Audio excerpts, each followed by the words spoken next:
So I'd first like to just introduce the seminars in oncology Levine lecture series. In 1999, Sylvia and her late husband, Paul, made a generous gift to establish the Levine lecture. And the purpose of this lecture was to further excellence in education for the next generation of physicians and researchers. The Levines have been dedicated supporters of Dana-Farber, as people know, making multiple contributions towards women's cancer research. And we are super grateful to Sylvia and her family for all they have done for Dana-Farber over the years. And we are truly honored to have this annual seminar, which bears their name, to help everybody learn more about cancer research at the cutting edge. And with that, it's my distinct pleasure to introduce Dr. Michelle Manji, who is a great and long-term colleague, collaborator, and actual friend, myself, and actually many others here at Dana-Farber and in the Boston area.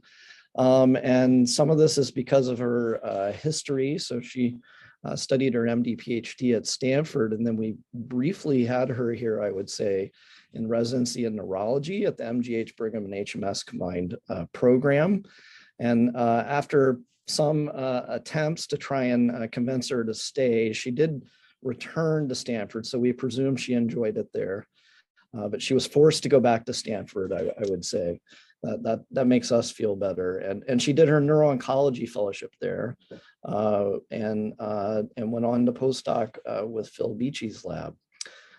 She's had an absolutely stellar career, as people know, and contributions across many different disciplines, which really have impacted how we view brain tumors and how neuroscientists view cancer in general. Through her founding, really, of the field of cancer neuroscience. And not many of us can claim that we've sort of propelled a new field to emerge within such a packed area already. But really, it has excited people in all types of cancers. I think I've been really impressed how many different cancer communities have really gotten super excited about it, not just brain tumor, where obviously people are super interested in neurological interactions. And in addition to this, because she hadn't done enough already, she's also really made great strides in impact on patients and working hard in clinical trials to try and directly translate findings and other areas into patient improvements for care, which is hard work within pediatrics and adult brain tumors.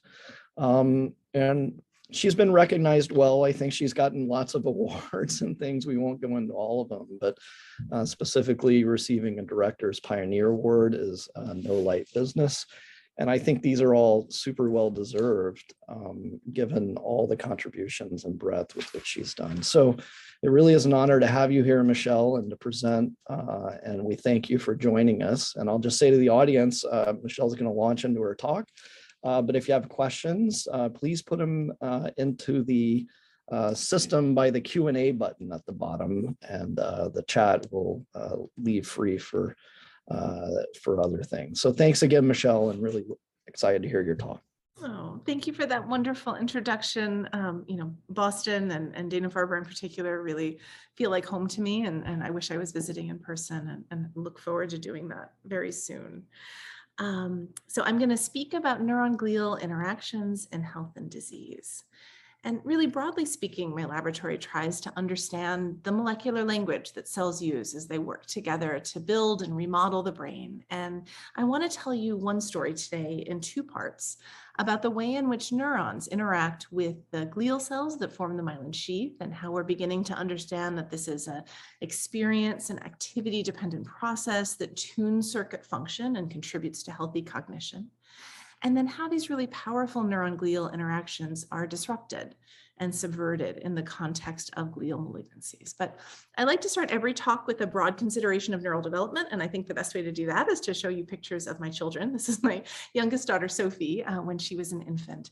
And we made her this onesie with all of her neurodevelopmental to-dos, because when we considered it, human infants just have so much neural development to accomplish every single day. We thought she really needed a checklist to keep track of it all.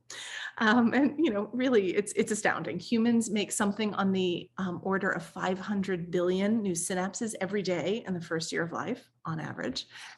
14,000 new hippocampal neurons, 127 million new cerebellar granule neurons.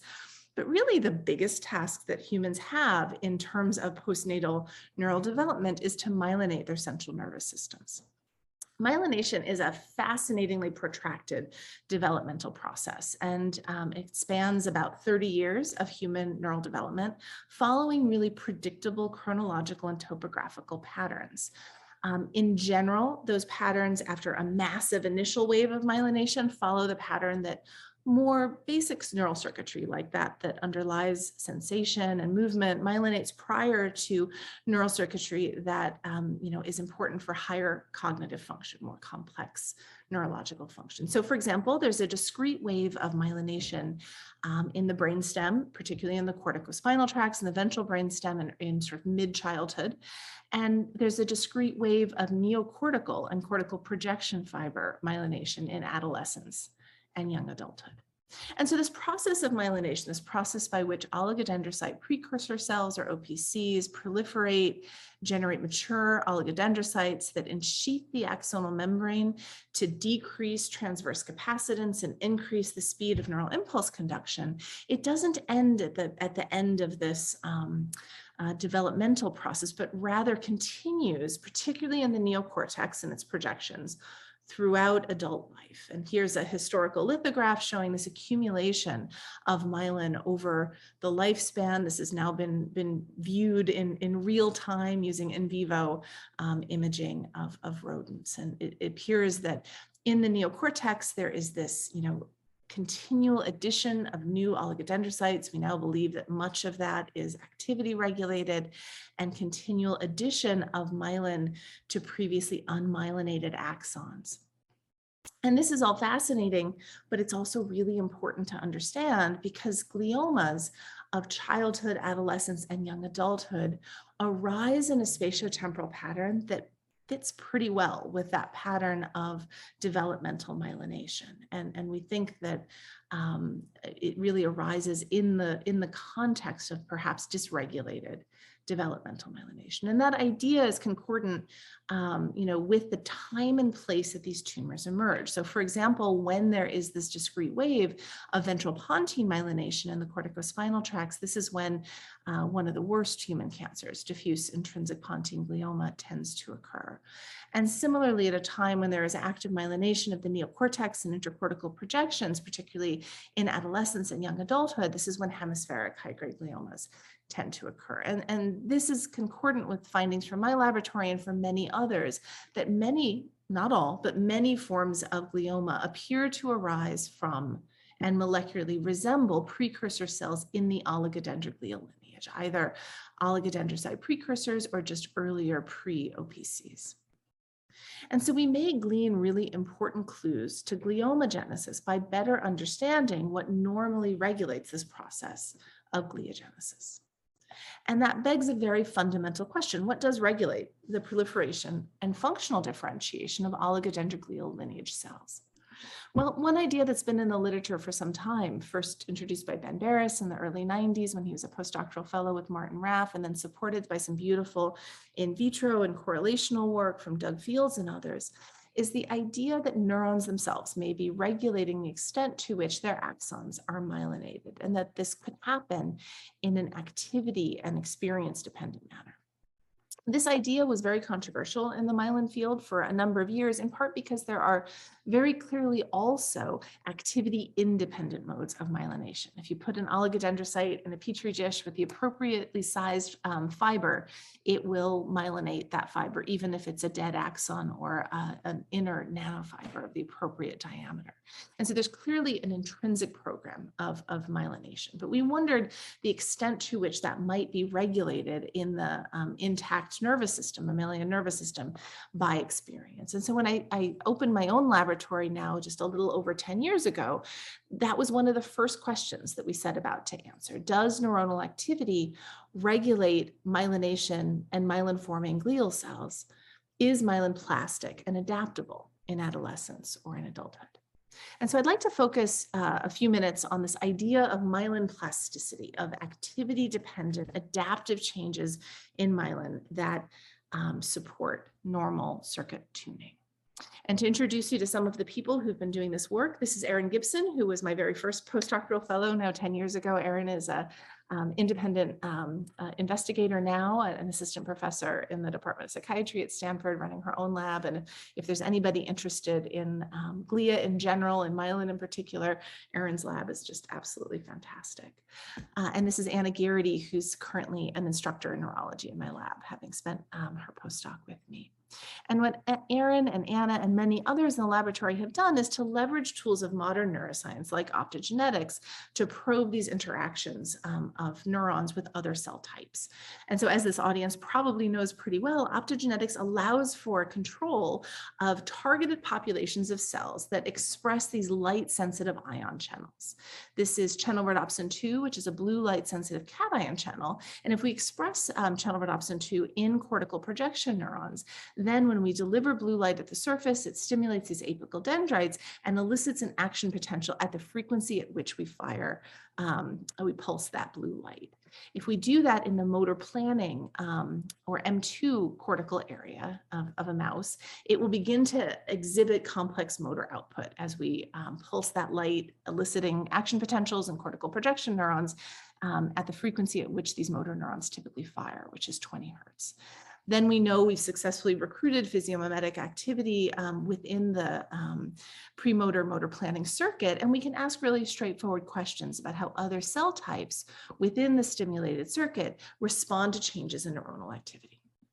And what we found was that neuronal activity of cortical projection neurons results in circuit-specific and neuronal cell type specific, so cortico-callosal neuronal specific, proliferation of oligodendrocyte precursor cells quite robustly. If we fate map those cells over time by administering the thymidine analog EDU at the same time that we stimulate optogenetically, we can fate map them, and we find that those proliferating cells generate new mature oligodendrocytes, and that the myelinated ultrastructure of the circuit changes. And it changes in a way that we would predict would alter circuit dynamics and maybe therefore influence function. And indeed, what we found was that there was a very clear improvement in mouse motor function behavior over time that depended upon the generation of new oligodendrocytes and the changes in myelin. So wanting to understand the molecular mechanisms that mediate these interactions between cortical projection neurons and oligodendroglial precursor cells, we tested the molecular hypothesis that the activity-regulated neurotrophin, brain-derived neurotrophic factor, signaling to its receptor TrkB, might be an important component of this communication. And we did this using two different genetically engineered mouse models. In the first mouse model, which was generated by Mike Greenberg's lab there at Boston Children's Hospital and shared with us in collaboration, the mouse lacks activity-regulated BDNF expression and secretion, but has baseline BDNF levels. This is a mouse in which the Krebs binding site of promoter 4 has been deleted. In another genetically engineered mouse model, instead of modulating the BDNF ligand, we instead modulated the BDNF receptor TrkB just in oligodendrocyte precursor cells in an inducible conditional way. And what we found was that when we optogenetically stimulated cortical projection neuronal activity in either of these mouse models, that in contrast to BDNF or TrkB wild type mice that exhibit this expected increase in OPC proliferation within the stimulated circuit, that response was entirely lost in the absence of either activity regulated BDNF or its ligand, or its receptor just in OPC's TrkB. Accordingly, there's no new oligodendrocytes generated and no activity-regulated changes in myelinated ultrastructure. Now, while we believe that the mechanism mediating neuron-glial interactions is much more complex than just this one signaling interaction, that gives us a molecular handle to begin to ask questions about what role this activity-dependent adaptive myelination plays in healthy neurological function. And using that strategy, we and others have found that there's really important roles for this activity-regulated changes in myelin in everything from motor function to motor learning, social interactions, memory encoding, and memory consolidation. In disease states characterized by too much or abnormal patterns of activity, we also find that this activity-regulated myelin can contribute in really important ways to the disease process. So for example, this adaptive myelination in the healthy brain can become maladaptive in diseases like generalized epilepsy. And looking at rodent models of generalized epilepsy, we find that there is an increase in a seizure circuit specific way of myelination after the onset of seizures that increases with time and contributes to the hypersynchronous seizure network activity. If we prevent activity-dependent myelination, there's a decrease in intra-ictal synchrony between brain regions within the seizure network. And what happens is that in comparison to mice that have intact activity-dependent myelination, in which seizures increase over time in frequency and severity, that progression of the seizure syndrome is markedly attenuated in the absence of activity-dependent myelination. So this is a process that is important for normal neural circuit tuning and health, but that can become quite maladaptive in disease states. What we are finding is that this activity-regulated, communication between neurons and oligodendroglial cells, which involves neurotrophin signaling, which also likely involves the well-described but poorly understood synapses that occur between neurons and oligodendrocyte precursor cells. Even small changes elicited by these activity-dependent mechanisms can really importantly alter circuit dynamics and in the healthy brain promote coordinated circuit function. Roles in attention, memory, learning, motor function, and even myelin regeneration have been demonstrated. But we know that, that this becomes deficient in diseases of impaired neurological function. We find that this activity-regulated myelination that contributes to healthy cognition is lost after certain cancer therapies, at least in rodent models, and we think contributes importantly to that cognitive impairment, and can become maladaptive in diseases characterized by abnormal patterns of activity, like certain generalized epilepsy syndromes.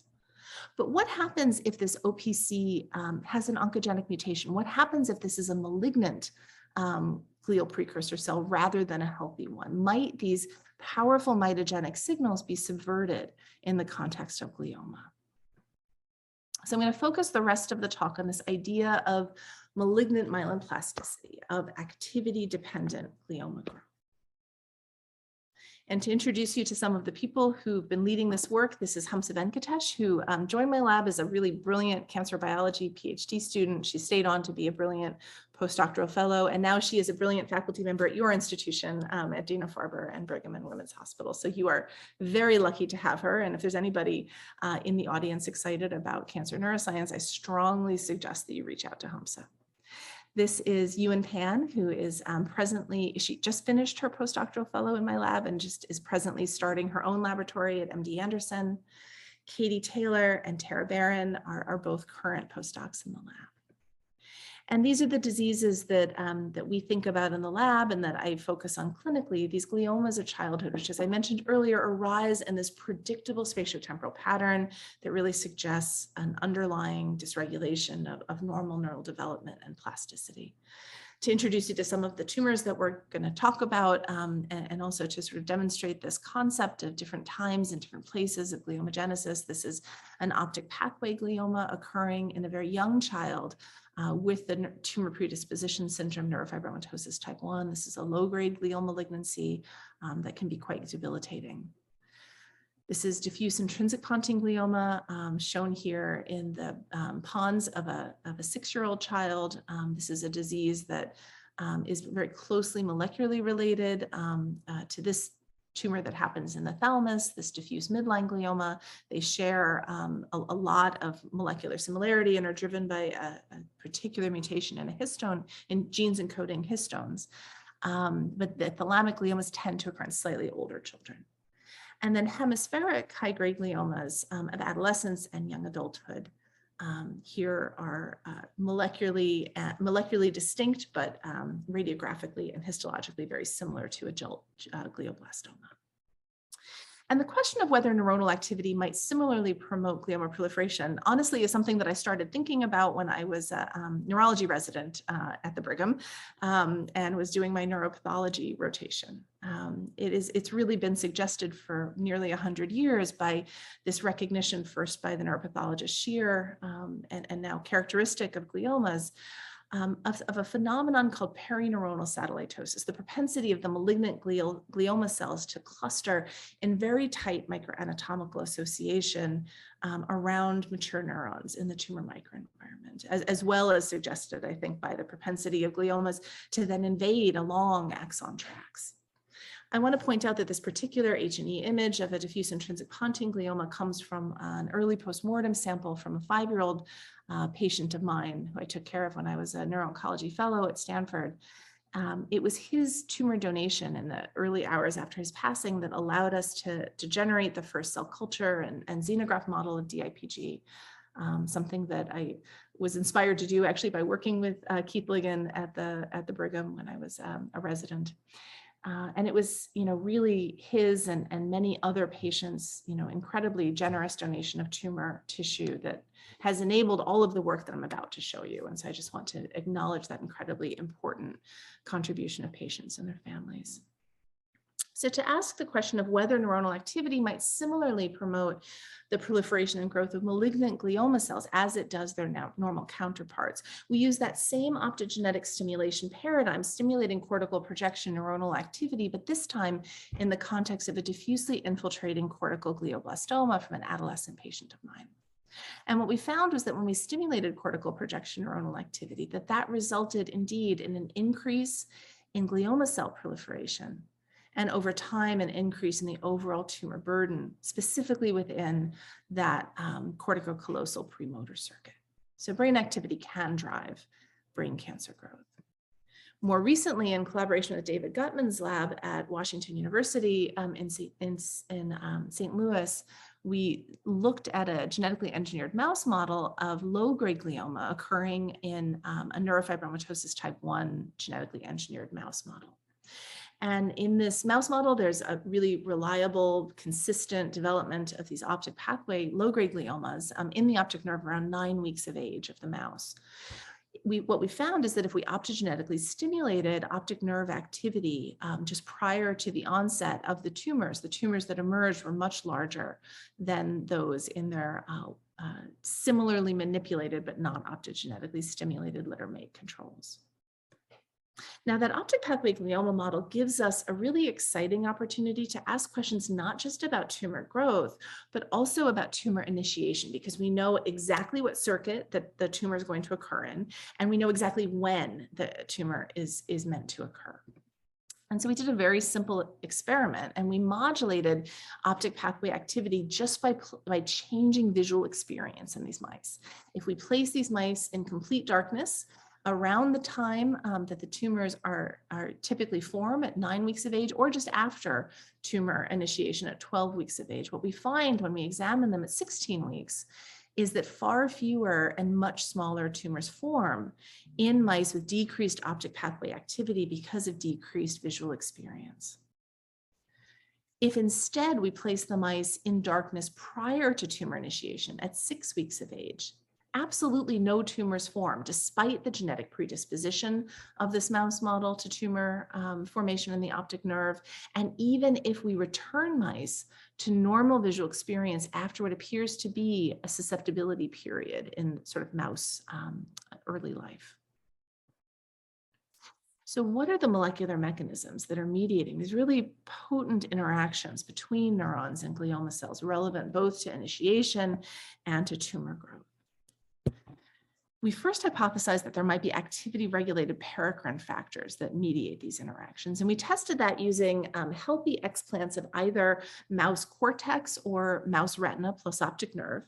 And then we just simply collected the secreted paracrine factors when neurons in those explants were at varying levels of neuronal activity, either spontaneous activity of neurons, optogenetically stimulated activity of neurons, or silencing of action potentials using the voltage-gated sodium channel blocker tetrodotoxin. If we then take the paracrine factors secreted into conditioned medium and place it onto cultures of glioma cells in vitro, we find that there is an activity-dependent increase in tumor cell proliferation that is lost if the explants were silenced with tetrodotoxin. Now, gliomas are a family of really molecularly and clinically distinct disease entities, but we find that this response to activity-regulated secreted factors is conserved across multiple different forms of both high and low-grade glioma. And when we, summarizing in one text box, what was more than a year of work, when we examine what's in this conditioned medium, what activity-regulated factors we can isolate, what we find is that there are two key glioma mitogens. First, not surprisingly, we identify BDNF, which plays an important role in the activity-regulated proliferation of healthy glial precursor cells, healthy oligodendrocyte precursor cells. But really unexpectedly, we found a shed form of a synaptic adhesion molecule called neuroligin 3. Now, neuroligin 3 is a really well-known postsynaptic adhesion molecule, first discovered by Tom Sudoff in his lab. It plays important roles at both excitatory and inhibitory synapses, interacting canonically with presynaptic orexin and regulating synaptic strength and function. But it was not known to be a mitogen in any context. And actually, it wasn't even known to be secreted. But we find that neuroligin 3 is shed at the membrane in a strictly activity-dependent manner through the enzymatic activity of the metalloprotease ADAM10. We next asked what cell types might be shedding neuroligin 3. Postsynaptic cells express neuroligin 3, and certainly neurons express neuroligin 3. But another important postsynaptic cell type in the brain are oligodendrocyte precursor cells. And it turns out that OPCs express very high levels of neuroligin 3. And so by conditionally deleting neuroligin 3, either from a subtype of neurons or from OPCs, we find that not only neurons, but really importantly, OPCs contribute to the secreted pool of neuroligin 3 in the brain microenvironment, placing the OPC in the tumor microenvironment for the first time and asking very important questions that we're now working to answer about the role of neuroligin 3 specifically and these enigmatic neuron glial synapses in general in myelin biology. So the next set of questions we asked was about the relative importance of neuroligin 3. How important is this for tumor growth? We know that there are numerous cell intrinsic mechanisms that regulate glioma cell proliferation and survival, as well as a number of different microenvironmental factors. I've actually just told you about two. And so we wondered what neuroligin 3 really did and if it was needed. And so we did a very simple experiment. We xenografted brain cancer cells into the environment of either the neuroligin 3 wild type or neuroligin 3 knockout brain. And what we found was really unexpected. Rather than simply slowing in growth, we saw a complete stagnation of tumor growth and progression. This apparent dependency on neuroligin 3 was conserved across multiple different high-grade glioma models in different brain regions, including cortex and brainstem, but it did not extend to a patient-derived model of breast cancer brain metastasis, suggesting that while neuroligin 3 is a really important mechanism for gliomas, many forms of glioma, it does not extend necessarily to all forms of brain cancer. Turning back to that neurofibromatosis type 1 optic pathway glioma model, we wondered whether neuroligin 3 was also an important mechanism there, not only because it was such an important mechanism in high-grade glioma, but because we noticed that in the NF1 mutant optic nerve, remember this is a germline mutation, that there is aberrantly increased shedding of neuroligin 3, suggesting that maybe this aberrantly increased neuroligin 3 in the optic nerve of NF1 mice and people might represent part of the tumor predisposition to these optic gliomas. So we tested the idea that neuroligin 3 was similarly important in NF1 associated optic pathway low-grade gliomas by simply crossing the neuroligin 3 knockout mouse to the NF1 optic pathway glioma mouse. And what we found was that this essentially phenocopied the decrease in visual experience induced by dark rearing, that just like in the dark rearing experiments, in mice raised with normal visual experience in the absence of neuroligin 3, that there were far fewer and much smaller optic pathway gliomas that formed. So I've just told you that neuroligin-3 is this really interesting therapeutic target, and that ADAM10 is the enzyme that mediates its cleavage and release into the tumor microenvironment. So we tested the idea that inhibiting ADAM10, using a brain-penetrant ADAM10 inhibitor, might phenocopy that loss of neuroligin-3 in the microenvironment and prove to be an interesting and helpful therapeutic strategy. And excitingly, in mice administered this ADAM10 inhibitor, we do indeed see a profound slowing of tumor growth across multiple patient-derived xenograft models of high-grade glioma, as well as this optic pathway glioma mouse model. This is presently a clinical strategy that I and Kathy Warren there at Dana-Farber have brought to national clinical trial within the Pediatric Brain Tumor Consortium. And we're very much hoping that this proves to be as useful for children with high-grade gliomas as it has been for the mice. But why is neuroligin-3 such an important mechanism? You know, what is it doing? Well, when neuroligin-3 is shed from a postsynaptic cell in an activity-regulated manner through ADAM10 enzymatic activity, it then binds to the glioma cell and stimulates numerous oncogenic signaling pathways. There's early upstream stimulation of focal adhesion kinase, downstream SRC, RAS, and PI3 kinase, mTOR pathways. And that helps to explain its sufficiency in promoting growth, but it doesn't explain this unexpected dependency.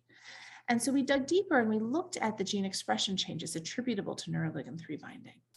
And what we found, really excitingly and very unexpectedly, was that a number of different synapse-associated genes are regulated by neuroligin-3 binding.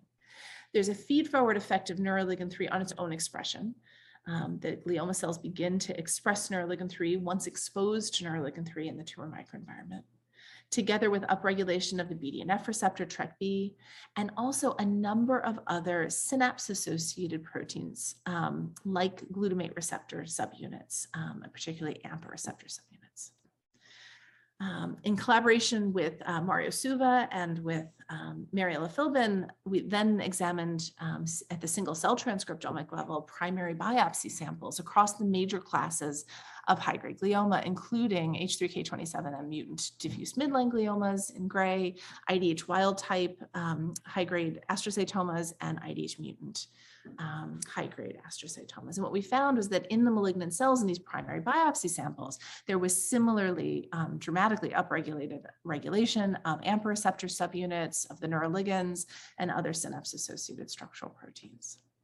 Looking at that single cell transcriptomic data in a different way, what we find is that there's enrichment for synapse-associated genes within the oligodendrocyte precursor cell-like compartment of the tumor. So altogether, this kind of raises this, what seemed at the time like a crazy idea, that like there are synapses between neurons and normal OPCs, there might also be synapses between neurons and glioma cells. Well, when we look by immunoelectron microscopy, in which we can unambiguously identify the tumor cells based on immunogold labeling, we do in fact see these very clear synaptic structures with presynaptic neurons containing synaptic vesicles, a very clear synaptic cleft, and postsynaptic density on the malignant cell process. Testing the idea that neuroligin-3 may be functioning perhaps in its more fundamental role to promote these neuron to glioma synapses, we find that far fewer neuron to glioma synapses form in the absence of microenvironmental neuroligin-3. But are these neuron to glioma synapses functional, or is this simply a shadow of the cell type from which these tumors emerge? To test this, we collaborated with Rob Malenka's lab here at Stanford and performed whole cell patch clamp electrophysiology, patching onto these GFP positive tumor cells in a really well worked out and experimentally tractable circuit, the hippocampus. We can then stimulate the axonal afferents into the region that we've xenografted. So if we stimulate the Schaefer collateral afferents and record from glioma cells in the CA1 region, we can then ask whether there are any currents in the glioma cells, attributable to action potentials in the Schaefer collaterals. At the end of recording, we can dye fill the tumor cells to make sure that we were actually recording from a malignant cell and not accidentally from a normal one. And what we found when we did this experiment was that there were very clear excitatory postsynaptic currents in subpopulations of glioma cells. These depend upon action potentials. They're blocked by tetrodotoxin. They exhibit multiple electrophysiological characteristics of synapses, including paired pulse facilitation and mini EPSC, single vesicle events. The first kind of synapse that we identified were calcium permeable AMPA receptor dependent synapses. Now, in the healthy brain, glutamatergic synapses exhibit, adaptive plasticity. They change in strength and they also change in number in response to neuronal activity mediated signals. And so we wondered whether that might be at play in glioma cells as well. One of the major mechanisms by which this happens in healthy neurons is mediated through the NMDA glutamate receptor, but we don't find much NMDA receptor expression in glioma broadly. Another way that this can happen is actually through activity-regulated BDNF to TrkB signaling. And it turns out that glioma cells across multiple different forms of high-grade glioma exhibit really robust TrkB expression. And in diffuse midline glioma cells, nearly all the cells express TrkB at the single cell level. So we tested the idea that activity-regulated BDNF may be modulating the strength of the synapses. And indeed, what we find is that if we perfuse BDNF over these xenografted slices, that the current that's elicited by glutamate is much larger in the presence of BDNF. That depends upon BDNF receptor TrkB expression in the glioma cells. If we use CRISPR to delete the TrkB gene and TrkB2, then we don't see BDNF elicit a change in the strength of the synaptic current. We hypothesized that, like mature neurons and other cell types, that this BDNF dependent change in synaptic strength is due to increased AMPA receptor trafficking to the postsynaptic membrane. And looking at that in a couple of different ways, I'm showing you here data from a cell surface biotinylation assay, we do find that BDNF increases the AMPA receptor present on the cell surface. We also find that TrkB, encoded by NTRK2, is important for the number of synapses that are generated. If we delete NTRK2 and abrogate BDNF to TrkB signaling within the tumor microenvironment in vivo, then fewer neuron to glioma synapses form. Digging deeper into the synaptic biology of glioma, we find that there are other types of synapses also present. Now, while the AMPA receptor dependent synapses have been identified by us in pediatric gliomas and by Frank Winkler's group in adult GBM, we find that GABAergic synapses are much more prominent in diffuse midline gliomas. Looking for GABAergic synapses, we find that there's another kind of current that occurs in the glioma cells. It's blocked by the GABA A receptor blocker picrotoxin. And there's real heterogeneity both between patient-derived models and tumor types in the magnitude of these GABAergic currents in the glioma cell. In two different patient-derived models here, for example, in blue and in black, you see that there's very different strength of these GABAergic synapses.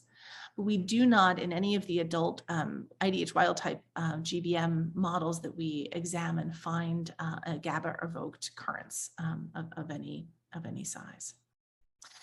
Now, GABA is thought of as an inhibitory neurotransmitter, and it certainly is in mature neurons. It's a hyperpolarizing inhibitory neurotransmitter. But in immature neurons and in neural stem cells in the healthy brain, GABA is instead depolarizing, and the valence of the current that happens really depends upon the intracellular chloride concentration. Well, we find that in glioma cells, GABA is kind of, as hypothesized, a strongly depolarizing neurotransmitter. Now, there's a third way that glioma cells undergo membrane depolarization, a third kind of inward current that is much longer in kinetics than those synaptic currents I just showed you. Both the AMPA receptor dependent and the GABA receptor dependent currents are on the millisecond time scale, but we saw a third kind of current that is instead on the seconds time scale, and that interestingly scales with field potential. So the more neurons are active in the tumor microenvironment, the larger and longer these prolonged currents are. And what we determine that these represent are neuronal activity dependent extracellular potassium evoked currents. These can be elicited by potassium alone and are blocked by the potassium channel blocker barium. Now, interestingly, when we did that dye filling, at the end of recording, just to double check that we were indeed, patched onto a malignant cell, in the cells that exhibit these really prolonged currents, the dye didn't stay in one cell. it diffused to a network of cells. And that reminded us of the really beautiful work, again, out of Frank Winkler's lab, showing that glioma cells can connect to each other by long processes that are then coupled by gap junctions. We find these long processes, and gap junctional coupling in DIPG and other diffuse midline gliomas, just as the Winkler lab had found them in adult GBM. And we wondered whether this gap junctional coupling might be serving to electrically couple the cells as well as couple them for sharing of metabolites. And indeed, what we find is that if we block gap junctional function using a variety of different methods, here I'm showing you data from a migraine medicine called meclofenamate.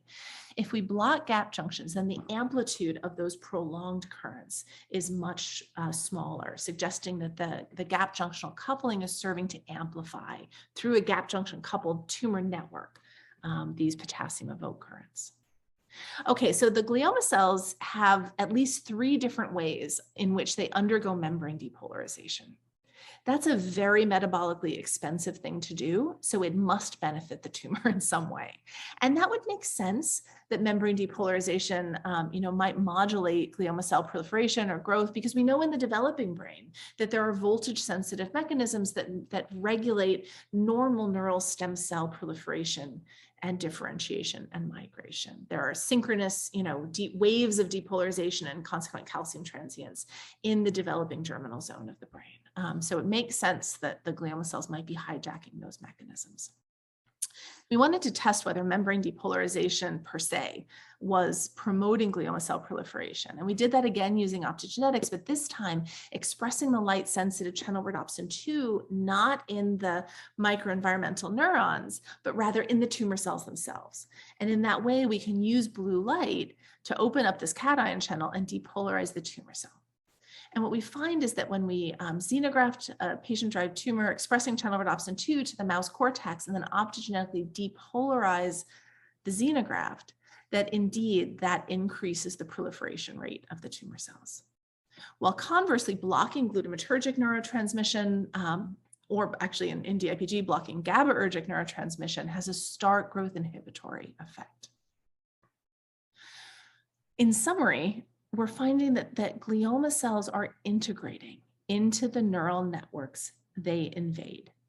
This is occurring both through bona fide electrophysiologically functional synapses that are then elaborated and reinforced through mechanisms of malignant synaptic plasticity, as well as through activity-dependent potassium evoked currents that are amplified through a gap junction coupled network.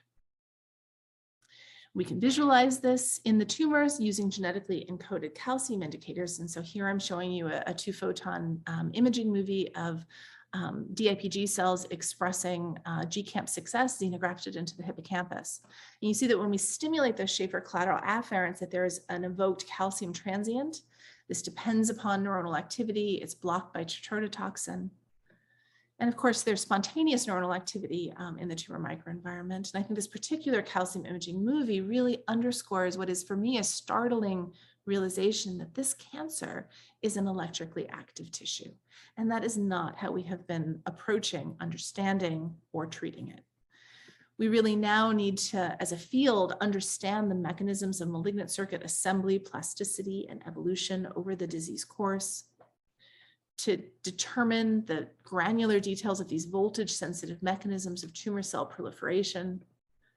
And I suggest that we're going to glean important insights for normal neural development and plasticity viewed through this magnified lens of neural cancers.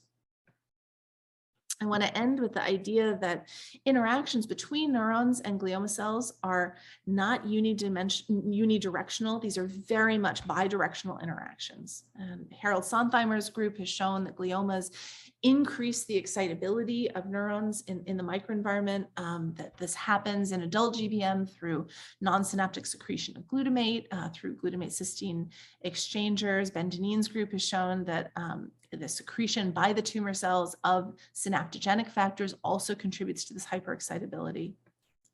We wanted to understand how early in the disease course and this might happen, and also to confirm that this glioma-induced cortical neuronal hyperexcitability was indeed at play in our human patients. And so we collaborated with this wonderful neurosurgeon at UCSF who routinely does intraoperative electrocorticography in adult GBM patients who are awake, resting during the recording period.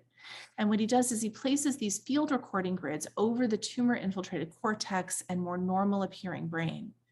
And what we found was that in the tumor-infiltrated cortex, that there's a marked increase in neuronal hyperexcitability as measured by the mean high gamma band power compared to more healthy appearing cortex in the same patients. As we understand more about neuron-glioma interactions, a number of potential therapeutic targets are emerging, including neuroligin-3 cleavage and binding, glutamatergic signaling to neurotransmitter receptors, the AMPA receptor, and GABAergic signaling to the GABA-A receptor in DIPG, BDNF to TrkB signaling, which modulates these interactions in really functionally important ways.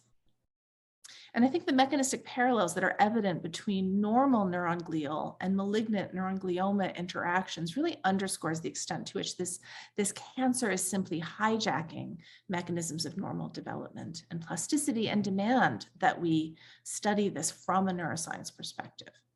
So I'll end with the idea that cancer neuroscience is relevant not only to brain cancers or cancers of the central nervous system, but really to cancer quite broadly. Just as we've found important electrochemical interactions between neurons and cancer cells and glioma, Doug Hanahan's group has identified synaptic signaling mechanisms driving breast cancer brain metastases.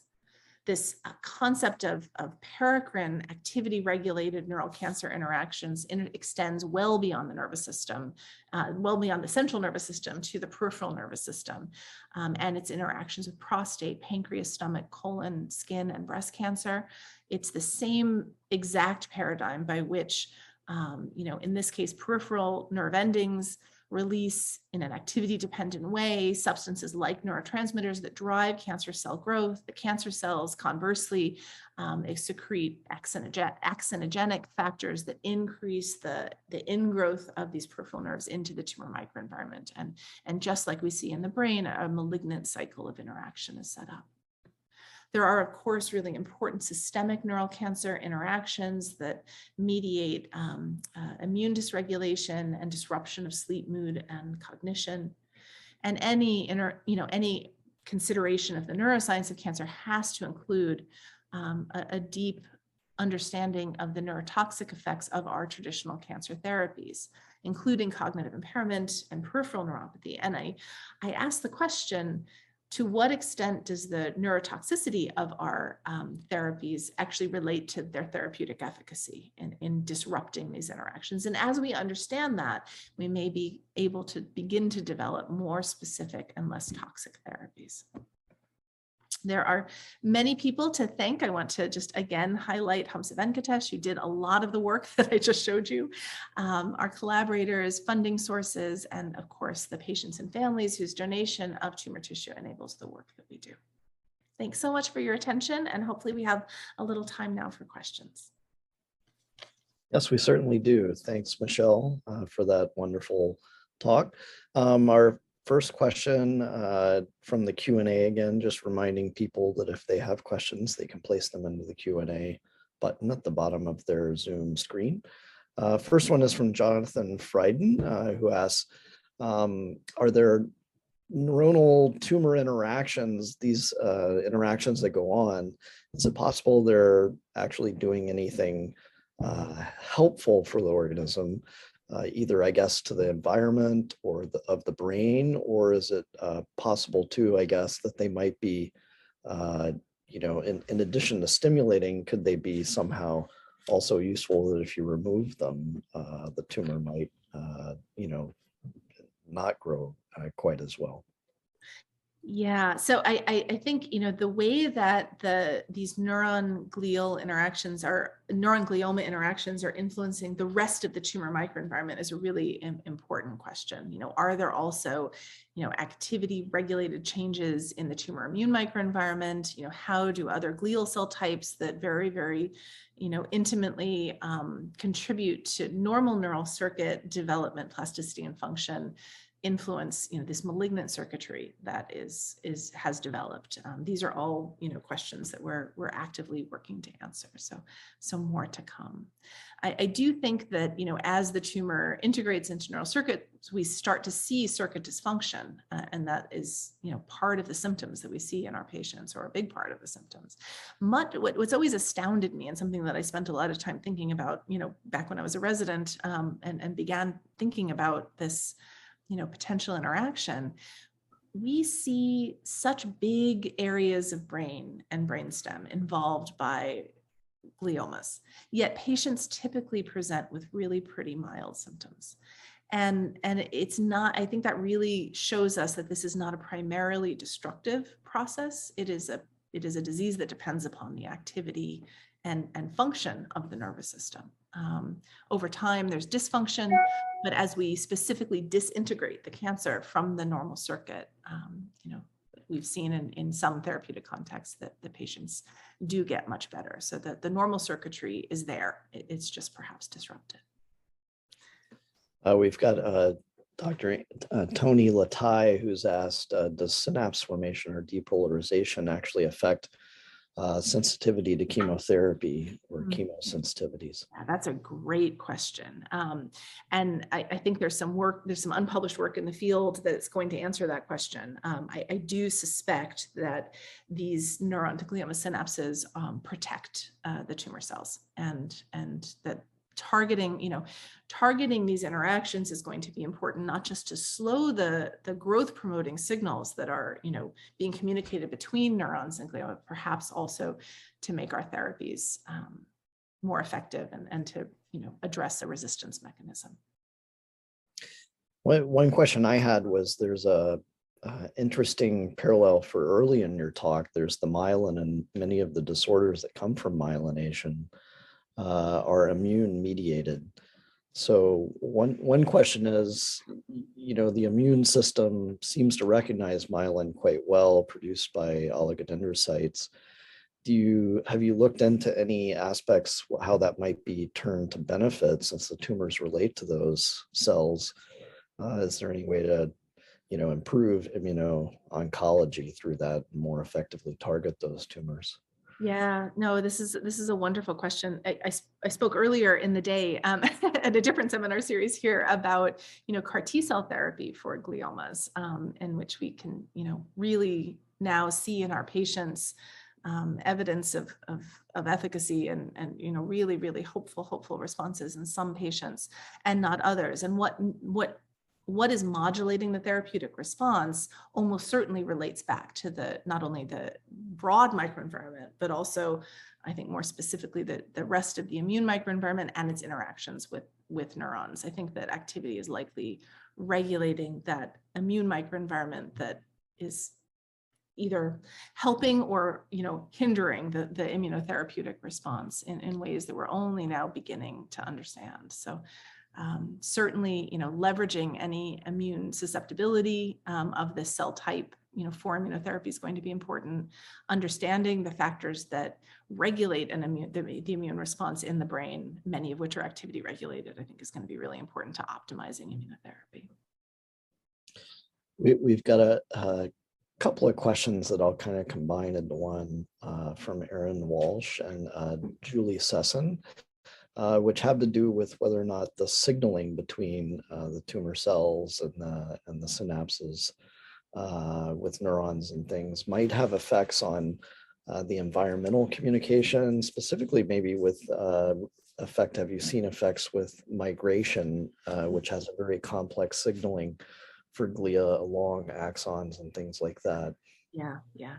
So again, I'm aware of a couple of studies, really beautifully showing that neuronal activity is regulating invasion. I'll talk about data from my own lab, which we found that there are activity-regulated paracrine factors from axons that increase the overall migration of glioma cells in vitro. The factors mediating that are something that we and others are trying to understand. But there's clearly an activity-regulated invasive biology to be better understood.